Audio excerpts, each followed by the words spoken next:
Hey, what's up? It's Troy from Black Caviar here, and I'm on the Nebula Music Podcast. All right, what is up, everybody? Eddie Barco here once again, and welcome to the Nebula Music Podcast. If you're joining us for the very first time, this is a show where we talk to some of today's most exciting, influential, and notable musicians, artists, entrepreneurs, anyone who's doing something really cool in the music industry. We have them on the show, chat with them for a little bit, and hopefully we can learn something new from them. Today is no exception, and I mean that. I'm incredibly excited because we have somebody who I would argue has made a piece of work that many of us know now. We may not know directly who made it, but it became so iconic in such a short amount of time for good reason. And I'm excited just to get the opportunity to explore his mind and some of the stuff that he's doing at this moment. So I don't want to waste time, and I have my man. I know it says Troy Kwan on the screen, but I know your name is Troy Hinson of Black Caviar joining us today, man. How are you? Good, man. How are you? Great to be here. Yeah, Troy Kwan's kind of like all my social media is Troy Kwan, and I'm on a radio show on Sirius XM, and they know me as Troy Kwan, so I just kind of keep it as that. So yeah, gotcha, man. Hey, that's pretty cool. Why the Kwan, if I can ask? You know what? I started it like when social media first started, going back like MySpace, and going back, and I was trying to think like that. Everybody would kind of come up with a cool name, and growing up, like like early 2000s, late 90s, I was obsessed with the Wu-Tang Clan. Oh, and nice. Raekwon the chef, and my friend would just goof around and call me Troy Kwan, and so Troy Kwan the chef, like I goof on him, and so basically when when social media started, I just used Troy Kwan just as like a just funny thing, and then on the radio show, people would think my name was actually Troy Kwan, which is kind of funny, but I just kind of rolled with it. So Troy Kwan, Troy Hinson. Yeah. Why not, man? There's this ring to it, the Troy Kwan. You wouldn't think that the Y and the Q would go so well together, but they do. It just rings. It rolls off the tongue, which is a really, really good thing when it comes to a name. Want to know something interesting? I still to this day don't know if it's related, but I actually used to design, not straight up for Wu-Tang. Wu-Tang, the brand, was owned by another entity, and we used to design for them way back in the day. So there's a lot of like little like tchotchkes and designer stuff that's running around in the world. And every time I hang out with people, some people have like wallets and keychains. I'm like, oh, I designed that like way back in the days. But I don't know. It's a completely random little tidbit of history right there. Oh, dude, that's awesome. That's so cool. Yeah, man, it's crazy. But I don't want to spend time talking about me because this is not about me. This is about you and your buddy who's not here. But you know what? We're gonna do the best we can to actually just talk about what you guys have been doing. Sure. So without wasting time, I just want to kind of pass it over to you. Let me know a little bit about how you've been doing. I know it's been quarantine time. This has been a very weird year for everybody. So I kind of want to do my part in just exploring a little bit about how you've been handling it mentally. I know musicians haven't been working and stuff. So I'm wondering for you, has it been, good? Has it been creative? Have you been, just stuck at home and you just can't wait to get out? I don't know. Just walk me through a little bit how that's going. Well, so 2020 came in and, it was looking good and we had a full US tour booked. It was our first real big headlining tour, and we got 2 dates into it, and they shut it down, shut everything down. And yeah, man, just like everybody else, it was pretty devastating, pretty disappointing. And we just kind of, it just really kind of hit us hard of like, man, like, what do we do? And my partner, Jared, he was living in New York, and there was like no hope of it opening up anytime soon. So he went back to Pennsylvania, where he's from. And, I was living in Manhattan in the East Village. And, I was like in just a little studio apartment. And when you're in New York and New York is open and everything's running, you can live in a little studio apartment. Oh, it's the best. When it's locked down, it's hell. And so basically, my girlfriend and I just kind of left New York City, and we came down. We bought a house down in Florida. I set up a nice big studio, and I've been down here. I kind of go back and forth with New York still. I was just there last week. But yeah, it was kind of like, all right, I need some space and need to kind of move, be able to move around. So I got a nice little house on a lake. And, basically we just figured out how to make music on Zoom. And that was such a big mountain that we climbed together.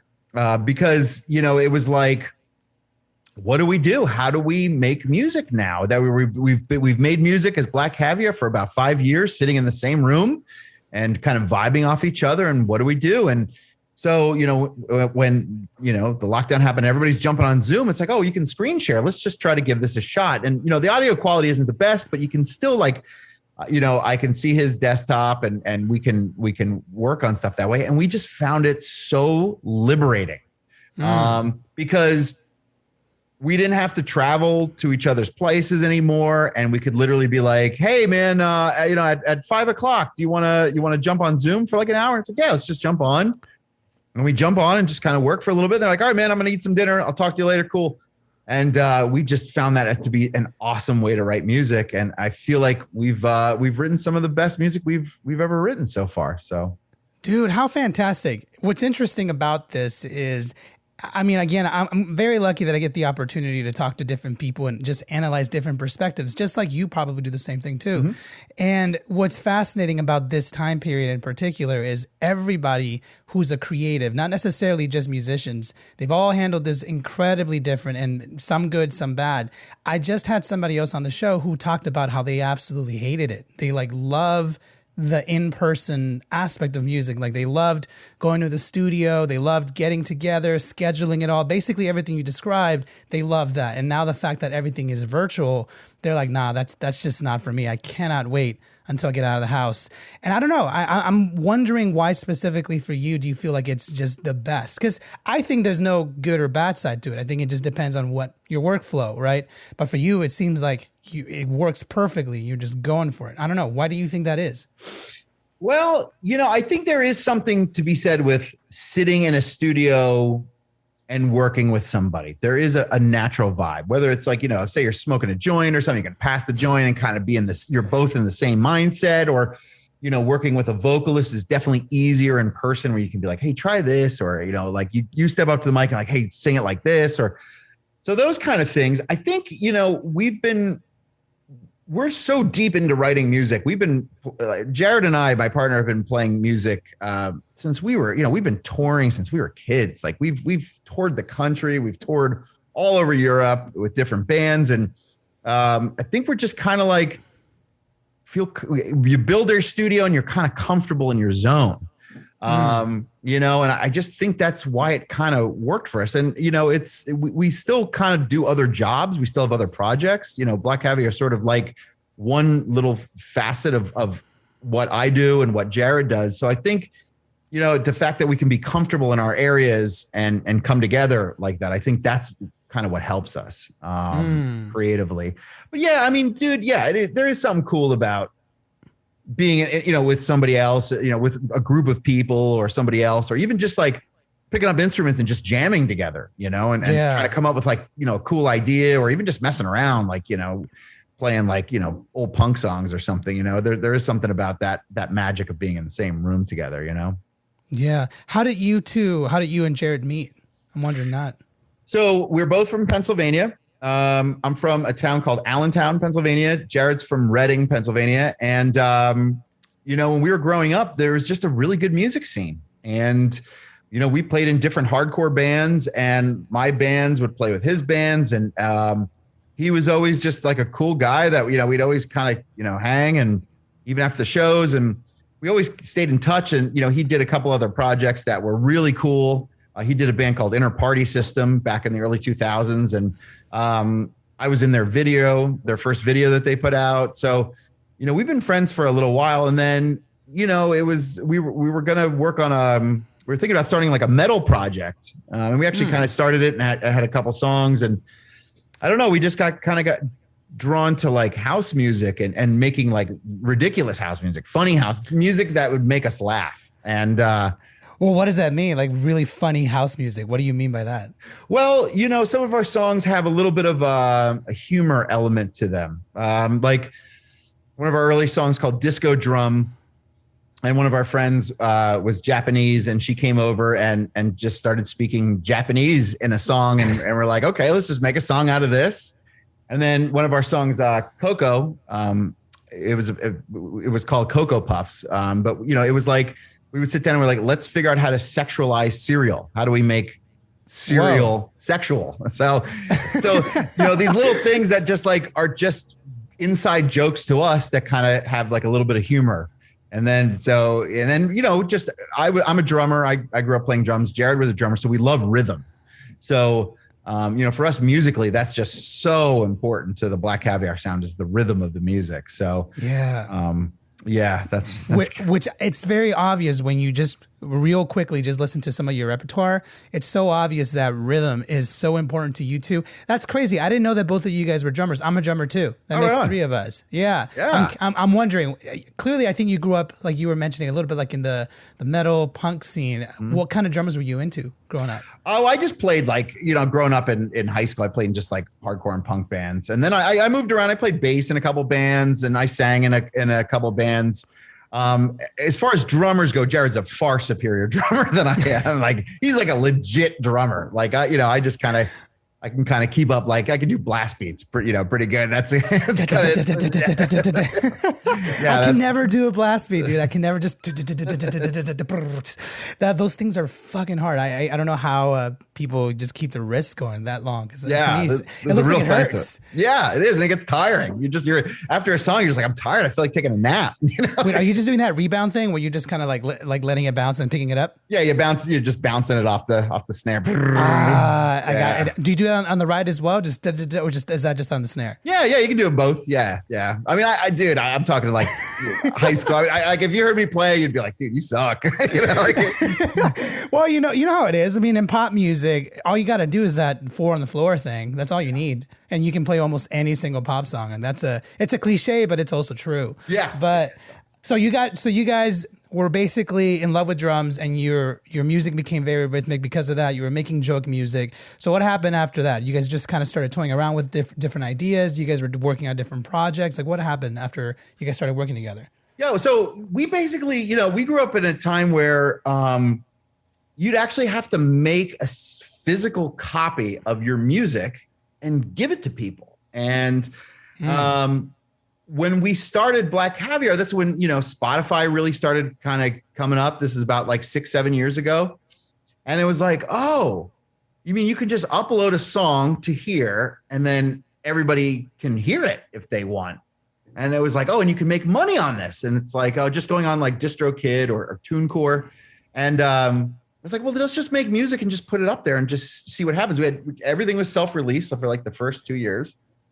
And then we did a song called Coco. It was originally called Cocoa Puffs, but we had to, change it just for legal reasons.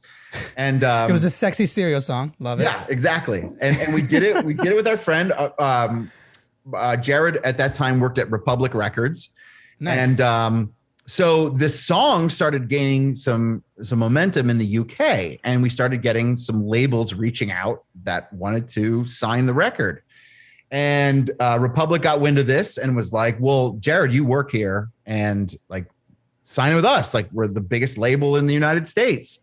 And that was like the beginning of like, okay, like we need to actually start trying to take this seriously. We should maybe take this seriously, and we need to find a lawyer, like up to this point, it was like, just put it out and who cares, So that's really kind of how it started. And then it just kind of went from there and started just trying to write music, trying to write better music, and that's how it got started. How long ago was this? I'm curious that you guys first signed with Republic. I want to say that was late 2017.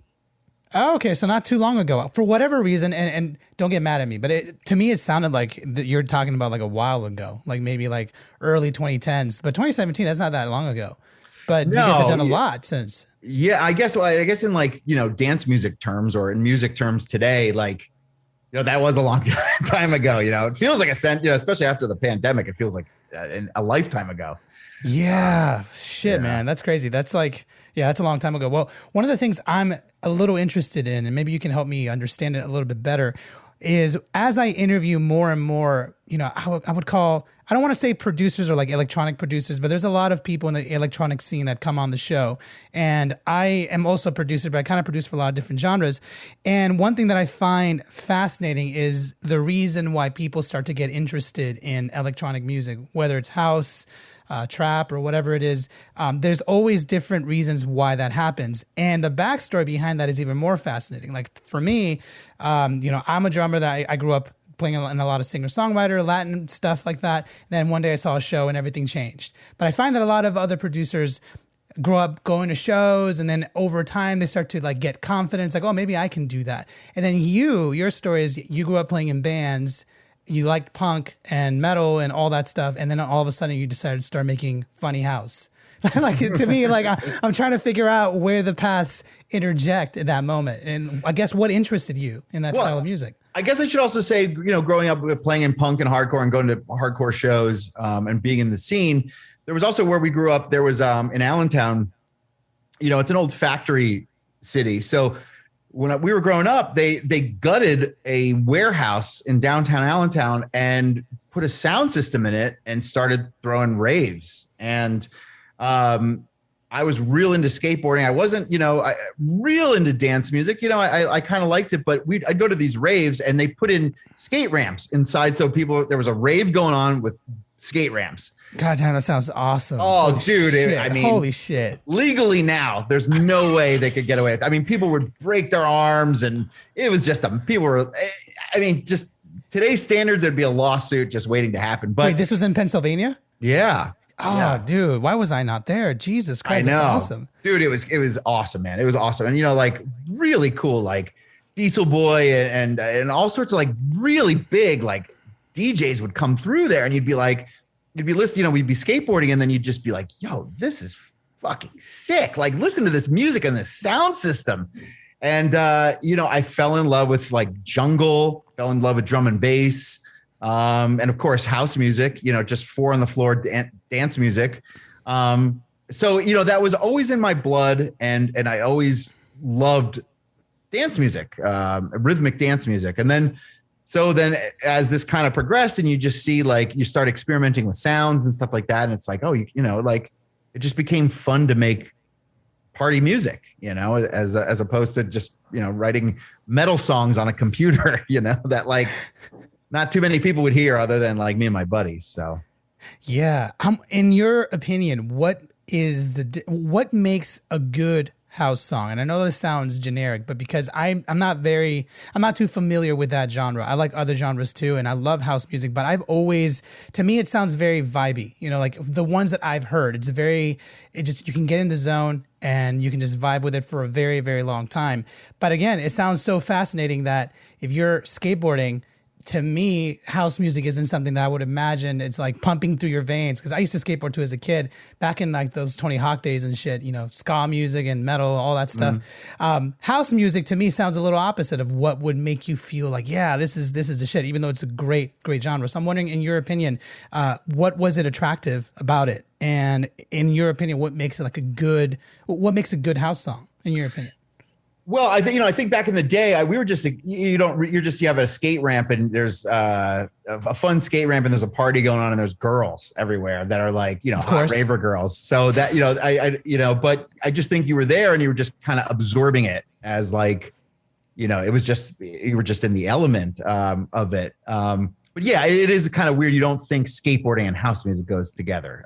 But it was probably do, but I can't picture it. Yeah. It was definitely a strange time, but I'm glad it happened. And as far as like what makes a good house song, I think for me it's the groove where the bass line sits in the beat and the repetition of it. It's almost like it almost becomes hypnotic, and then there has to be something really good with the vocal, something to grab onto vocally. And I think when you can figure out that combination of the perfect elements, I mean, it's house music is the greatest. It really is. It's magical, especially in a live setting. It's cool. Yeah. It's cool. Like I listen to, sometimes I listen to house music when I jog or, in the car. But like when you're in a live setting and a real sound system and that subwoofer is like hitting you with that repetition, with the vibe of people, and it really does become magical. Oh yeah, I can imagine how surreal that community or that like collective vibe would feel. I know for me, whenever I get really into house music, like you were saying, it's very hypnotic. So for me, it's very much it helps me focus, but I imagine when you're there live, it might help you feel more communal. I'm wondering, was Coco a music? I think it was, right? You were saying Coco? I guess it falls in that genre. I wouldn't say it's a traditional house song. I'd probably say it's more like, I mean, it's, you'd almost describe it as like urban dance music or something. I don't know. Like a lot of times we blur lines, it's easier just to use the umbrella house music.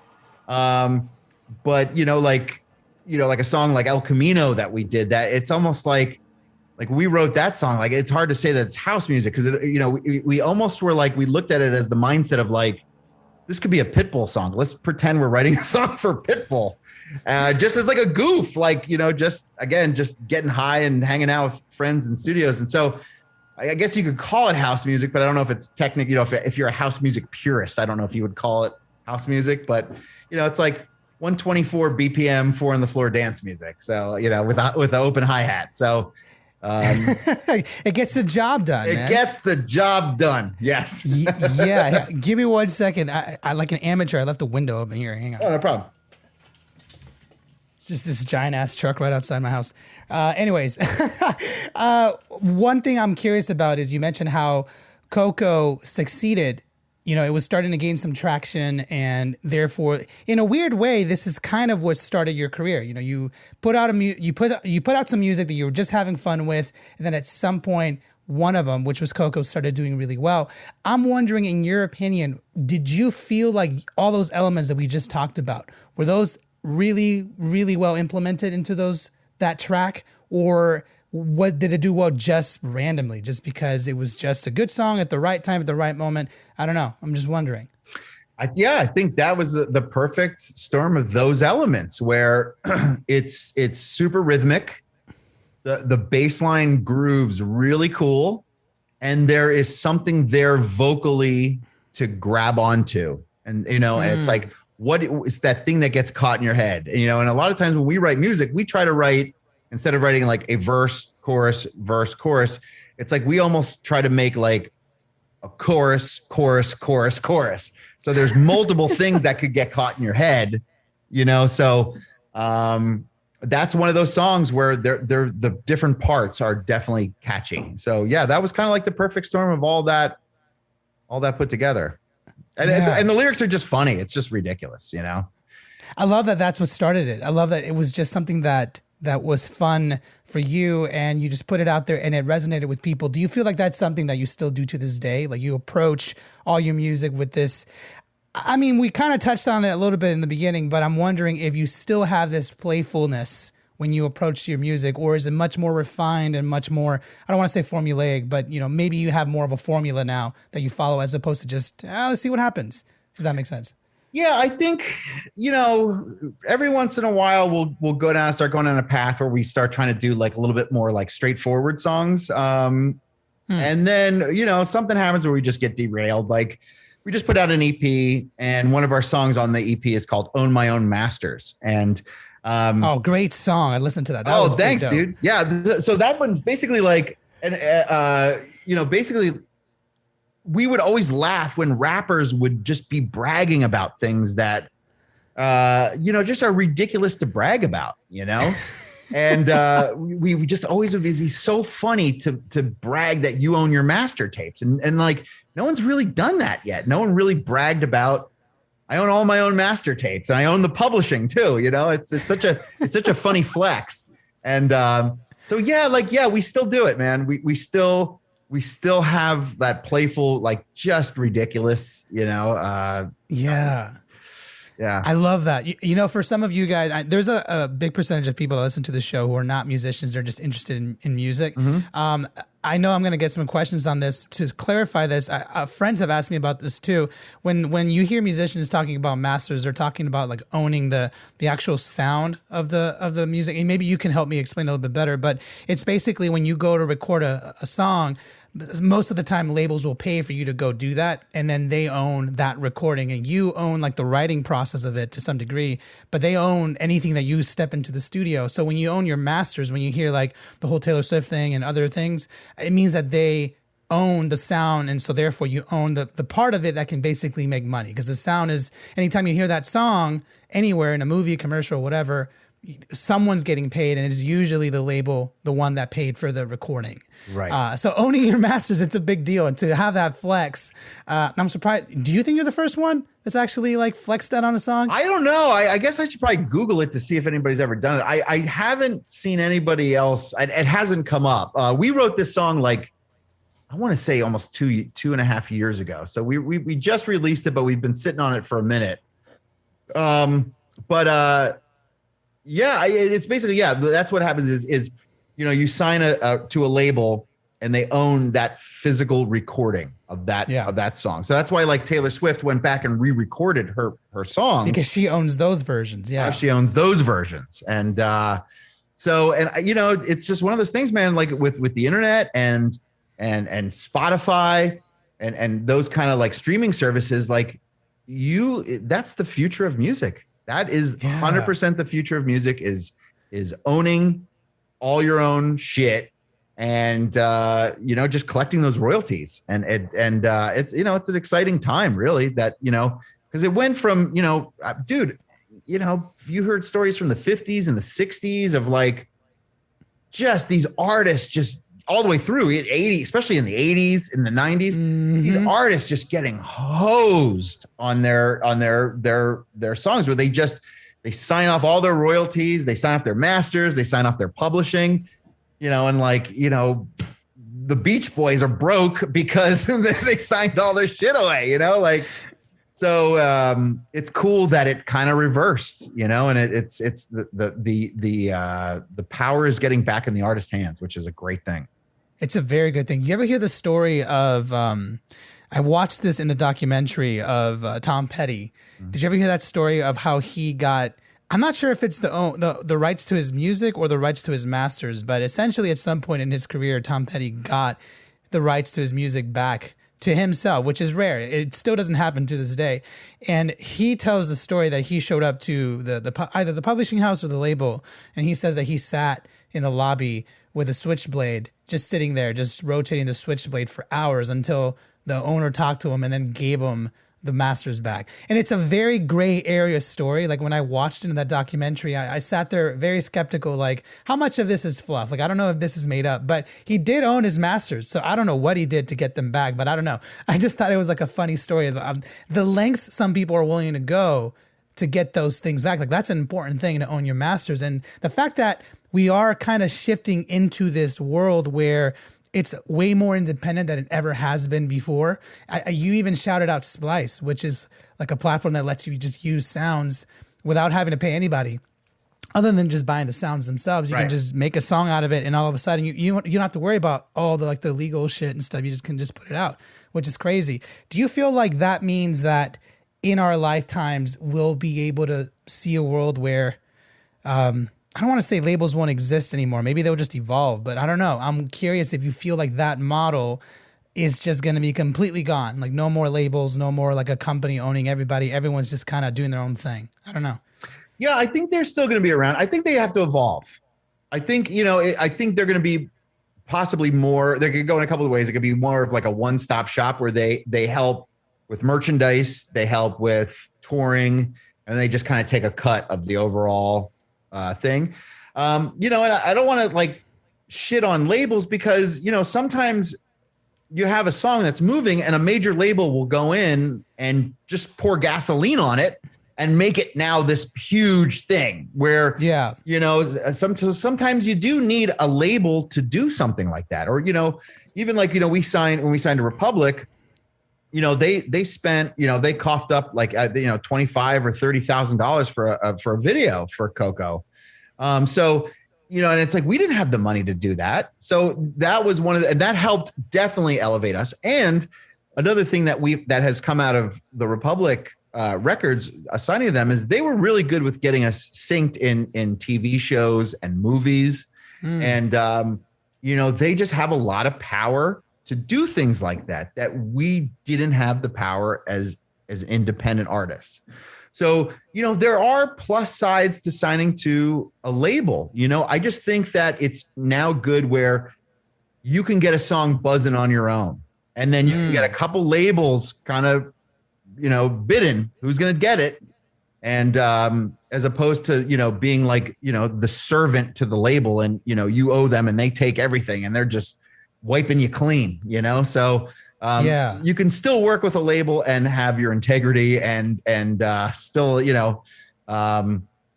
be able to advance and not have to sell your soul, Yeah. And that's a very wise observation. I think that, multiple times in the show, I think it's been, I love having multiple points of views because I think at the end of the day, you just have to do whatever is right for you. Sure. And I think what happens is sometimes the narrative gets a little too far where either the labels are the enemy or that's all you need. And in reality, there's a huge gray area where you can do a lot on your own. But like you mentioned, there's been a lot of artists who have done very, very well. And I think it comes down to just being aware of what you need. Not everybody needs to be on a label. Not everybody needs investment right now. What can you do on your own? Some people prefer that. Some people just prefer to be on their own. But some people like having guides, and I guess at the end of the day, it comes down to just understanding what it is that you need at the end of the day. And I think you've done that incredibly well, which kind of leads me to another point that I wanted to explore, because I do think there's a lot of cool work you guys have done.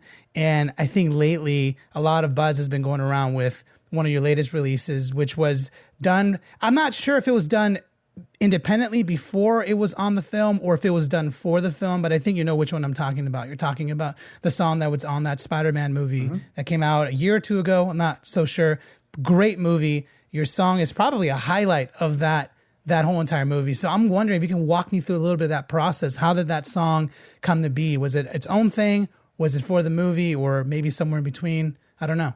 Sure. So we were signed to Republic, and so we put out Cocoa Puffs, and then we put out a song called Kill a Shit Funk, and right kind of in between those two songs, before we put out a song called Freak Like Me, Republic came to us and they said, we're doing the soundtrack for the new Spider-Man movie, an animated Spider-Man movie, Into the Spider-Verse, and they're like, Post Malone's going to be on it, Nicki Minaj, all these big names on the soundtrack. Do you guys want to try to write a song for the movie?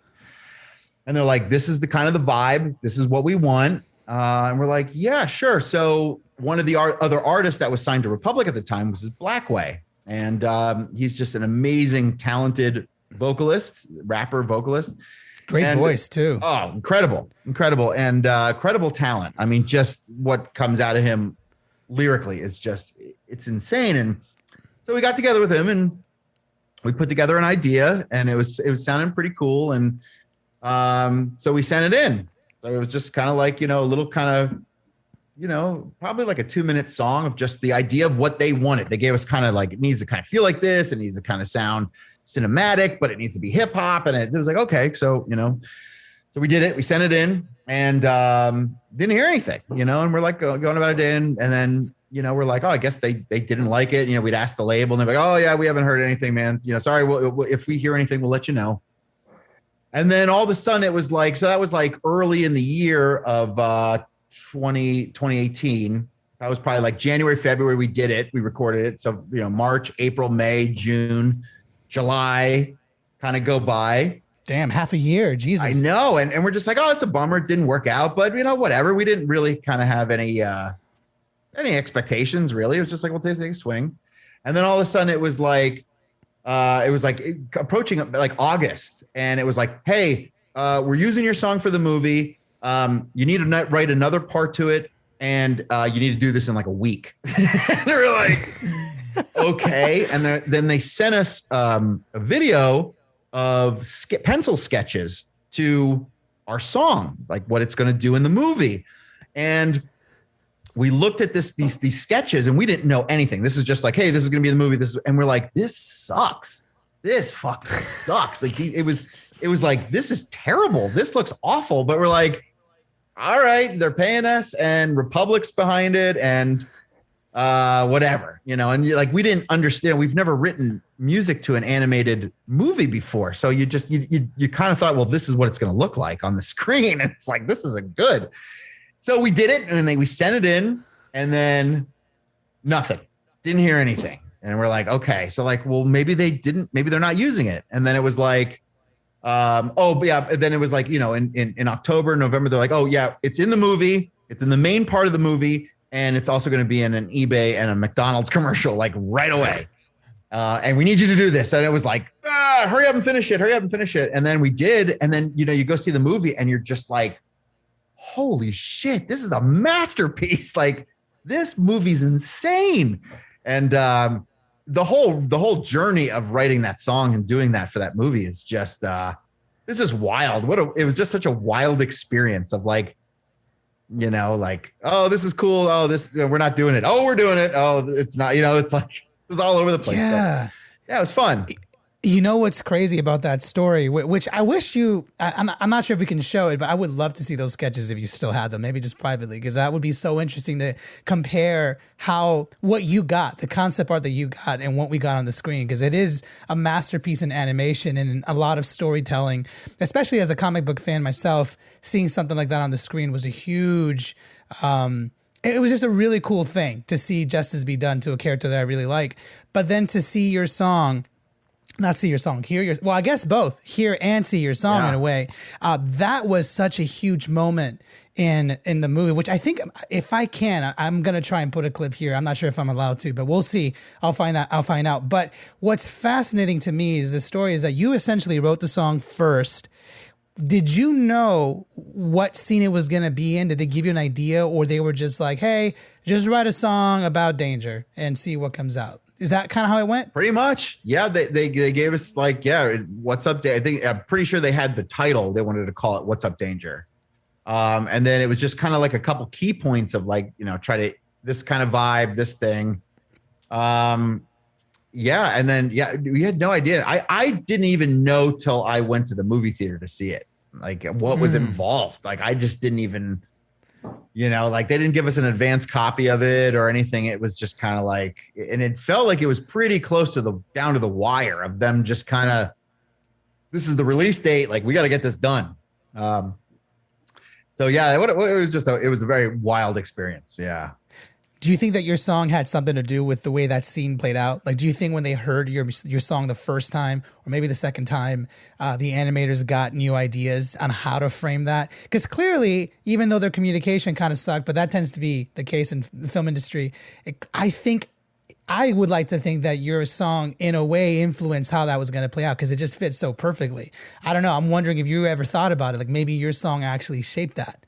Yeah, I don't know. They complement each other real nice. Like, I always often kind of think, like, if you just heard the song without the visual, would it have an impact on people? And it's like, I don't know. I think that the visual with the song just complement each other so perfectly, where it's just that perfect combination of music and visual that, I don't know.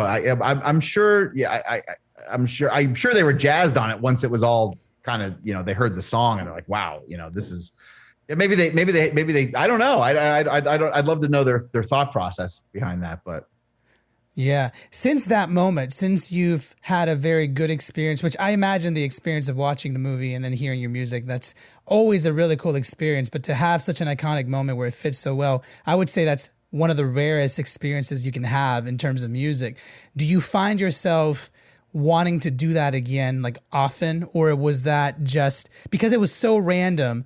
Are you not seeking that moment anymore? And the reason why I'm saying this is I find that whenever an artist finds an opportunity to write for film, because it's even though the art forms are similar, it's two completely different worlds. And so sometimes it's challenging to be able to write adequate music that can, give off the right emotion for that scene. You honestly have such a rare occurrence where what you made fits so perfectly into the scene, and a lot of people remember it as intricate to the film. It's like a weird, rare moment. I'm wondering do you find like now you're interested in doing that more, or do you not care, or do you just continue doing on your thing? I don't know. Did that change you at all in terms of your creativity? Well, when it happened, it was like, okay, cool. Let's start exploring this path. I mean, we had some success and then we had some movie studios reaching out and we did a remix for the Charlie's Angels movie, the reboot. And it was just a remix that we remixed the Charlie's Angels theme that played during the credits. And it was cool. You know, it definitely wasn't, it wasn't as epic as Spider-Man, but, and then we tried another song for the movie, Sonic the Hedgehog movie. And the animated one. The one the CGI one, yeah. With Jim Carrey. Yeah. And it didn't pan out, which was okay, because just what they were wanting us to do was just, you know, it's just like, you know, sometimes it's just the perfect storm where it just works. And you know, with Blackway, we got together and it's literally just like the perfect storm. And with the other stuff, it was like, this is okay, you know. So, you know, I don't know. I mean, if an opportunity presents itself, I'm not opposed to it, but, you know, I'm not overly, I don't know. It's like one of those things where the bar is so high, you know, like, yeah. It's like, God, you know, I'm not opposed to it, but, you know, it's not something I think we're trying to like, you know, head after. You know, my partner Jared, he does like a lot of trailer stuff. He's done some other stuff for movies and trailers for movies, and you know, and that's just kind of work. You know, we're just, you know, he just does by himself. So, you know, it's, I don't know, it's a tough situation. If the right opportunity presents itself, of course, yeah, we're down, but it's not something we're intentionally seeking out right now. Yeah, I'm wondering, what do you think needs to happen for those magical moments to occur? Because like what you said, it's like the perfect storm where you got together with Blackway and somehow, I don't want to say somehow, it was just very clearly destined to be, you know, your ideas, his voice together, great outcome. And I would argue that a lot of the stuff that you've made, when you listen to the tracks, they're so unique and they're so different, but each one is different from the other one. And now all of a sudden you had this perfect moment. I'm wondering two things. Are you ever worried that you may never get a moment like that again? And number two, is it possible to have any influence on when those moments happen? Just because there are artists out there who constantly have those breakthrough moments that almost everything, not everything, but like every now and then they just make stuff that breaks through and changes music forever, which is what you've done in a way. Maybe not necessarily like in the Billboard charts, so to speak, but definitely in animated film music, which is harder in my opinion. What I'm getting at is, do you ever feel like that is something that you're going to try and do? And is it possible to try and do that to get those perfect storm moments, or does it not matter to you? And maybe that's the best way to be when you're a musician of your caliber. Yeah, I guess it's, you know, not trying to like, you know, when those moments happen, they just happen, you know, where, you know, and we've had other moments like that. You know, we've had moments where we worked with this artist Glam, and she's just an incredible talent. We've written some really amazing songs with her that, you know, I feel like are just as magical. They're not set to music or set to a visual like Spider-Man, but they are really dope and interesting and different from what's going on.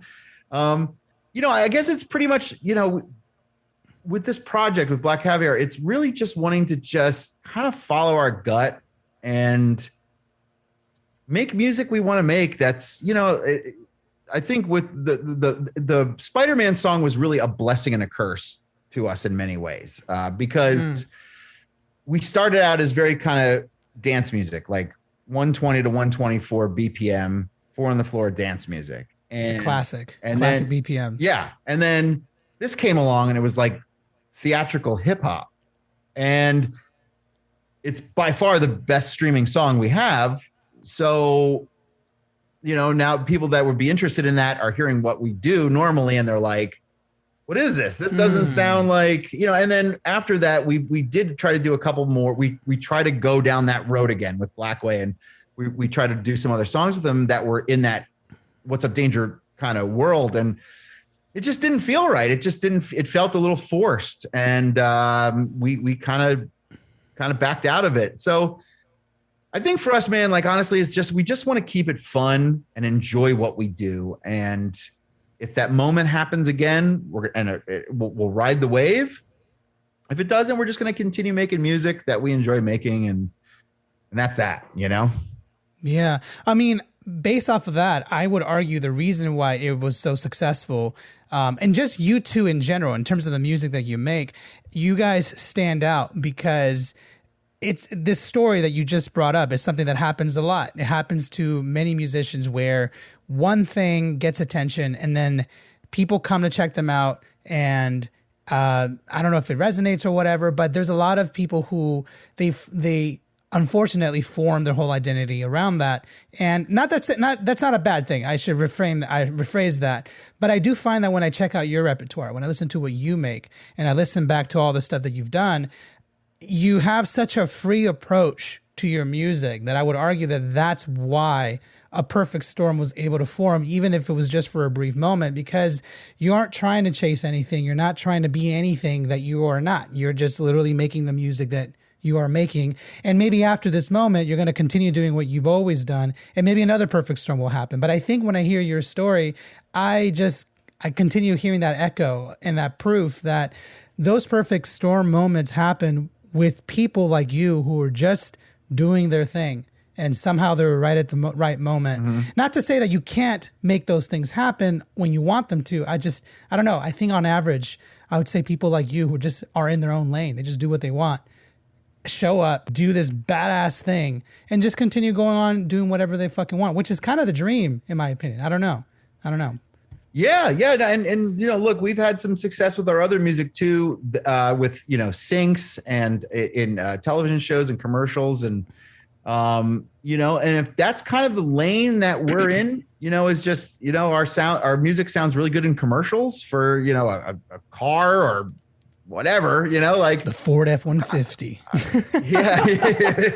Here it is. And Cocoa Puffs, so yeah, I mean, it's, if that's the lane that we're in, I'm totally fine with it, man. Like, it's just, I love music. The guy, Jared loves music as well. And it's just making music and, wherever it fits, and not really trying to fit into like a scene or a clique, it's just kind of making the music we want to make and seeing where it goes, I love that, man. Hey, dude, I appreciate you being honest and open about your opinions about things. In my opinion, conversations like these are really what help move things forward, and it helps challenge ideas. And I think at the end of the day, my hope is that there are some artists out there who want to be in their lane, and maybe, the struggle is real. There is a lot of pressure to try and mold yourself to be something, because there are clearly signs that certain things work, and it's way easier to try and mold yourself to that than to just stay in your own lane. And I know that phrase sounds bad, but what I mean by that is kind of like what you guys do with Black Caviar.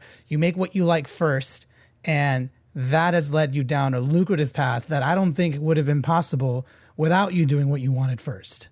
I'm willing to bet that. But yeah. Luckily, we've been around for a while. We've been making music for a long time, and we realized that we just don't really care to fit into a scene or a clique. That's that skater mentality. Yeah, exactly. Yeah, it is. And it's been liberating. Although, our management would probably tell you otherwise, that it's, because they're like, well, we don't know what to define you as, and it's like, that's kind of the cool thing nowadays, though. That's the cool thing now, not being able to be defined. That wasn't the case like 10, 12 years ago. Yeah, tell that to our manager that thinks we have an identity crisis. But no, it's cool, man. It's just, you have to just do it for the love of music and what you're doing. And, you literally just follow your heart and your gut and see where it takes you. That's basically the lesson to be learned here. So I love it, man. I don't think you have an identity crisis. I don't think that's a bad thing, but I do appreciate, just you giving me the time of day to let me know some of your thoughts. I think it's been really, really cool. We're going to get started on shutting this down just real quick. And I do want to talk about your upcoming projects. But before I do that, I've been staring at your wall this whole entire time. And I want to know a little bit about some of those things you've got behind you. Because I can see the Spider-Man thing there, but you got some posters there, some movie posters. Are those the monkeys down there that I think I see? I don't know. Down here? Yeah. Oh, yeah.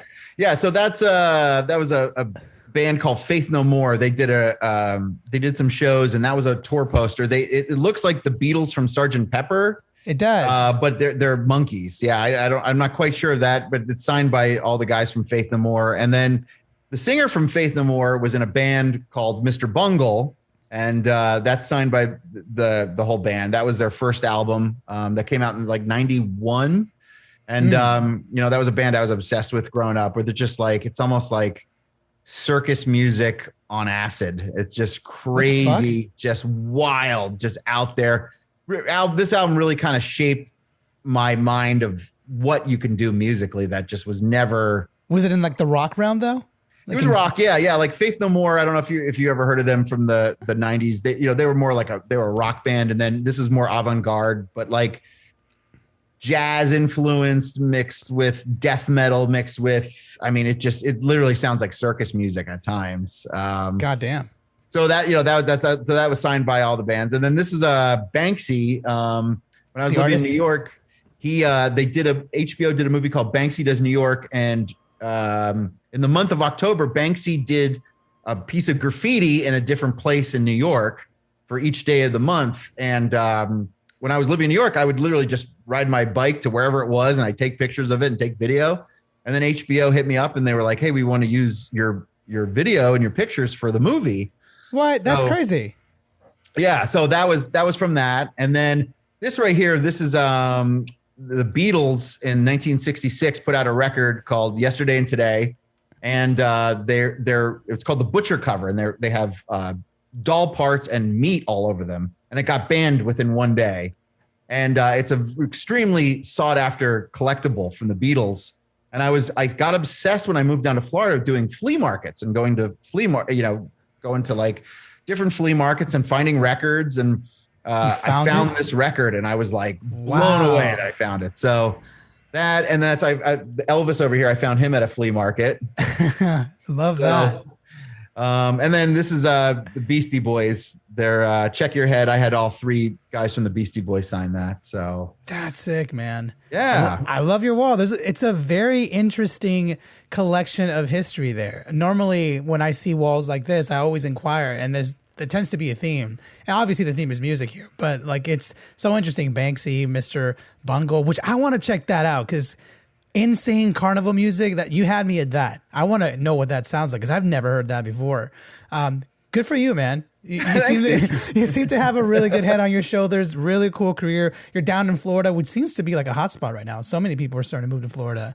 Yeah, dude, it's crazy, man. Like I never would in a million years would have thought Florida was cool. I always had this like thing in the back of my head, like, Florida, man, let's just, hillbillies and alligators. And, and it's just, you just realize like, wow, I can have space, and I can build a studio, and I can, like just have I'm like maybe 30 minutes from the beach. So it's great, man. I love it down here. Where are you out of, by the way? I'm in LA. I'm in the West Coast. But, my sister used to date someone in Florida when I was a little younger. So we spent like 3-4 years out there just going back and forth. So I'm pretty familiar with Florida. I like Florida. It's just too muggy for me. Yeah. Why am I blanking on the word right now? But it's just, I'm used to the desert heat. I'm not used to like the swamp heat. Like that's a little too much for me. But it is cool. There's a lot of musicians moving down to Florida. There used to be a huge community of musicians down there. And then I don't know what happened to them. And then now I think because of just COVID and the way the world is, it's kind of coming back a little bit, which is cool. I think it's a great state to be in. It's really, really fun. And I don't know. Clearly you've got a good place down there, and I would love to visit someday if I get the opportunity to go back out there. Before I let you go, man, just why don't you walk me through a little bit some of the projects you've got going on, whether it's yourself, maybe it's Black Caviar, maybe it's Jared's stuff. I don't know. Just let me know. Well, we're just working on. We're writing a lot of music during the lockdown, and it's just trying to roll it out. And we have a tune coming out in September with Lee Wilson, who's an incredible vocalist, called Pink Shoes. That's going to be really cool. Nice. We also have another track that we just finished up with this girl, this Venezuelan singer. She sounds like almost like an Hispanic Sia. She's just got this gorgeous, beautiful voice. And we did a song called Hispano Americano, which is really cool. It's a little bit more on the pop side of things, a little slower than what we normally do, but it's really good. So, that should be, hopefully, I think we're looking at like August for that. It's just trying to roll out a bunch of tunes. We got a stockpile of stuff, and it's just trying to get it out there. And hopefully get out there and start playing some shows again. That's just the one thing that we really miss is connecting with our fans and being able to get out there and meet people and, see people that are excited about the music. And then that gets us excited, when our music resonates with people. And so it's just trying to figure that out in a safe way, where, hopefully, things go good with the vaccinations and everybody's safe and, we can get back out there and do our thing. So that's the dream. I know they're trying to do a lot of festivals right now, but they're still kind of up in the air. You guys don't have any tentative performances lined up at all? We have Indianapolis, El Paso, and then we're doing a boat cruise June 20th in New York City on the Hudson. Oh, nice. So that's our first, because we're from New York City, so it's going to be our first like hometown show back. So we're really excited about it. So good for you guys, man. I mean, that's the dream. The hope is that we can be out and about sooner than later. I got both of my shots, so here's hoping that we can actually do some live shows very soon. And I'm hoping that I can go and meet you in person, Troy, one of these days. Troy, thank you so much for being on the show. It's been an absolute pleasure. I really appreciate you asking me, man.